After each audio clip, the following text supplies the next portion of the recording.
আলহামদুলিল্লাহ, সব প্রশংসা একমাত্র আল্লাহ রব্বুল আলামিনের। প্রিয় ভাই ও বোনেরা, জীবনে কিছু মুহূর্ত আছে যেখানে মানুষ ব্যঙ্গে পড়ে, ক্লান্ত হয়ে যায়, আশা হারিয়ে ফেলে, মনে হয় আর সম্ভব না, আর পথ নেই। কিন্তু ঠিক সময়টাতেই একজন মুমিনের জন্য সর্বশ্রেষ্ঠ দুয়ার দরজা খুলে যায়, আর সেটাই হলো আল্লাহর উপর ভরসা। জীবনের পরীক্ষা, মানুষ ভাবে, কেন আমার সাথে এত সমস্যা?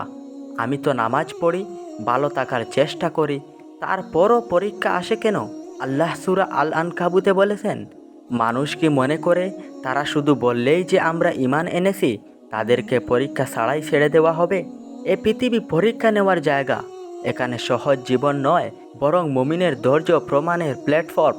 আল্লাহ কখনো কাউকে একা ফেলেন না। শুনুন, আল্লাহ কখনো কাউকে হতাশ করেন না। তোমার যে দুঃখ আল্লাহ দেখছেন, তোমার যে কষ্ট আল্লাহ জানেন, তোমার যে চোখের পানি সেটা ফাঁকা যায় না। রাসূল সাল্লাল্লাহু আলাইহি ওয়াসাল্লাম বলেছেন, দুঃখ, কষ্ট, দুশ্চিন্তা, একজন মুমিনের প্রতিটি কষ্টের মাধ্যমে তার গুনাহ মাফ হয়ে যায়। মানে, আপনি যতই কষ্ট পাচ্ছেন, প্রতিটি কষ্ট আপনাকে আল্লাহর কাছে আরও প্রিয় করে তুলছে।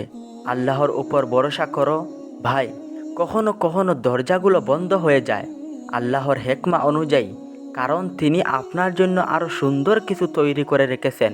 যখন আপনি দুশ্চিন্তায় হাঁপিয়ে উঠেন, তখন শুধু একটি কাজ করুন, হাতে তাসবিহ নিন, বলুন হাসবুনাল্লাহু ওয়া নি'মাল ওয়াকিল। এটা শুধু দোয়া নয়, এটা শক্তি, এটা মুমিনের ঢাল। আল্লাহ বলেন, যে আল্লাহর উপর ভরসা করে তার জন্য আল্লাহ যথেষ্ট। আজকের শেষের কথা মনে রাখবেন, আজকের কষ্ট চিরকাল থাকবে না। আজকের দুঃখ আগামীকালের শান্তির দরজা খুলে দিতে পারে।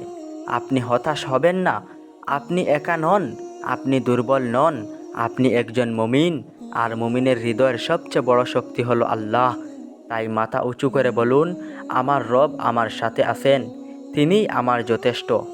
আল্লাহ আমাদের সবার দুঃখ দূর করুন, বিপদ সহজ করে দিন, আর আমাদেরকে সত্যিকারের তাওয়াক্কুল অর্জন করার তৌফিক দিন। আমিন। ইনশাআল্লাহ আবারও আমাদের একতরফা কথা হবে নতুন কোনো ভিডিওতে। আল্লাহ আমাদের সকলকে ভালো রাখুন, সুস্থ রাখুন। আল্লাহ হাফেজ। আসসালামু আলাইকুম ওয়া রাহমাতুল্লাহি ওয়া বারাকাতুহু।